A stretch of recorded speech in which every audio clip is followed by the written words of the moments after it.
Now, as we discussed a couple of weeks ago, after actress Tatiana Maslany was fired and removed from numerous projects from the Marvel Cinematic Universe, as Kevin Feige and Bob Iger are heading into damage control after things went sour with She-Hulk Season 2, and the current situation surrounding Echo Season 2, things really aren't looking bright for Ironheart to be, of course, really setting the Marvel Cinematic Universe with what Kevin Feige has been pushing that many Marvel fans have been running away from. This is Mike Zero. Subscribe if you're new and like this video to see future updates. You can also follow me at Mike01. I thank you also very much for the great and kind support. So we know that Tatiana Maslany has been one specific actress that really just is very relentless in attacking the fans and defending what is so wrong with the MCU and how Kevin Feige has really been pushing all his nonsense that he is sided with by Bob Iger. We know that Iger is also a part of the problem, but it's not just Iger and Kevin Feige. We have to remember that at the root of it all, you got the top shareholders over at Disney that's really funding all of this nonsense, like BlackRock, Vanguard, and State Street, really, just really causing many of these issues at the very core. Now, what's interesting about all of this has a lot to do with Tatiana Maslany and her overall response after getting fired and removed from many projects over at the MCU, or the Marvel Studios, of course, run by Kevin Feige. Now, what's interesting about this is that we know that Marvel Studios is in a downward spiral. There is no denying the fact about that. Everything that happened with The Marvels, Echo's final, episode for the first season that really kind of is already wreaking havoc on Season 2. There's a lot of problems surrounding that. However, on top of all of this, with Marvel Studios going in a downward spiral, those like Bob Iger and Kevin Feige have been heading into endless damage control over the 2025 Marvel slate and beyond. However, one major development has to do with She-Hulk actress Tatiana Maslany and her response after getting fired from many Marvel Studios projects for the MCU, where she delivered the following. I have had my issues with many of the decisions that Bob established with this franchise because for the longest time, we were all set to really develop She-Hulk Season 2 into something beautiful, and it had the proper funding too at the time. I mean, we were going to do amazing things, but I guess they felt they didn't need me anymore. I had conversations with them about the many projects that we could go with to include She-Hulk, and they just didn't want to take that risk anymore and felt I was expendable. I think the problem truly boils down to a problem that Bob needs to worry about, because lately I feel there has been too much weight and focus on the toxic male demographic, which is just a minority to me. I mean, we see this happen with so many franchises when a studio wants to do something to empower women, and I know Kevin was really going to do that with She-Hulk Season 2. I had so many conversations with him on that one, but in the end, they just didn't want me anymore for many of the things that we were going to include She-Hulk in. I can't really go into much detail there, but it is most certainly a fan issue at the source. There is most certainly a silent majority that supports everything about She-Hulk and everything that Kevin has been trying to establish, and what she serves as a symbol for in the MCU, and I find it quite insulting that Bob makes such decisions that are misguided, based on such a minor backlash against one of their products. If I had to be real with everyone and to the fans of She-Hulk, it makes me sick as an actress to see how men have such an influence on one's career or equality with women in our films or shows. I think it's time studios wake up and realize that there is a silent majority that supports these shows.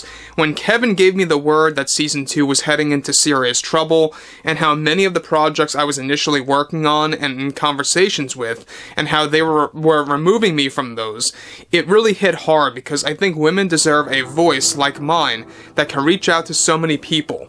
We deal with hypocrisy with these films and with this film industry, where one moment they want to support women, and the instant it's non-profitable to them, they turn their heads to the talents and performers of these stories and toss them without hesitation.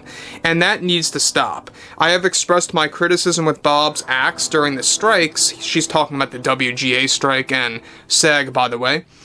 And I still hold criticism with how the MCU is being handled, by withholding consistency in these stories for the new characters.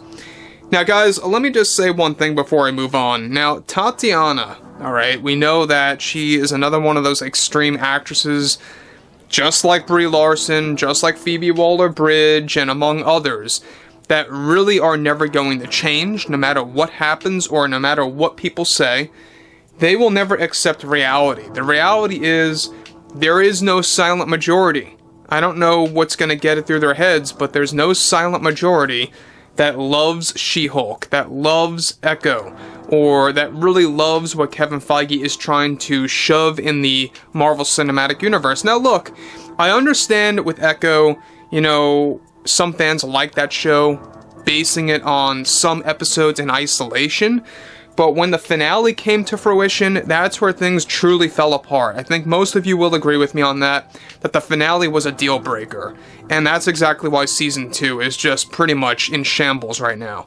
So, interestingly enough, Tatiana Maslany once again pointing the finger at both the studios now and the fans, specifically the toxic male demographic. This is something that Rachel Zegler has pointed out, something that now Tatiana Maslany is parroting, and it's not really a big shocker because this is something that we have seen time and time again in the Hollywood bubble, right? It's never going to end unless things truly do change completely by new leadership. And I think it's going to take more than just a new Disney CEO, let alone a new, series of board of directors taking the seats. I think the real problem, and I will be very much direct with that, the problem is BlackRock, Vanguard, and State Street influencing Disney to do all these different things. I'm not saying that Disney doesn't believe what they're doing right now, but they are all for it.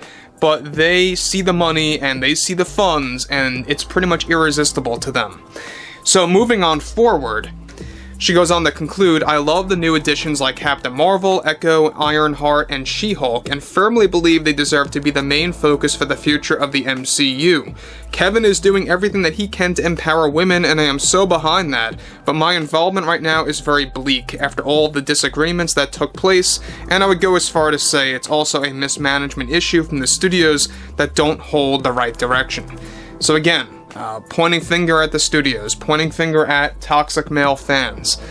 It's growing very old and it's growing very tiresome, I will agree, hearing these actresses spew such nonsense. And look, at the same exact time, we know that Bob Iger is a liar. That's why I call him Bob Liger. I know I've said that many times, but when you look at him as a CEO, he has lied way too many to the general public, to the shareholders, saying things like how we're going to be quieting down the noise and how they doubled down then on everything that's being done in 2025 with Blade, Fantastic Four, Thunderbolts, and Captain America 4, all four of which are disastrous right now. But I would like to hear what you all have to say about this below in the comments, and if you guys did enjoy the content for today, make sure to drop a thumbs up on this video to support the channel, and I will catch you guys later.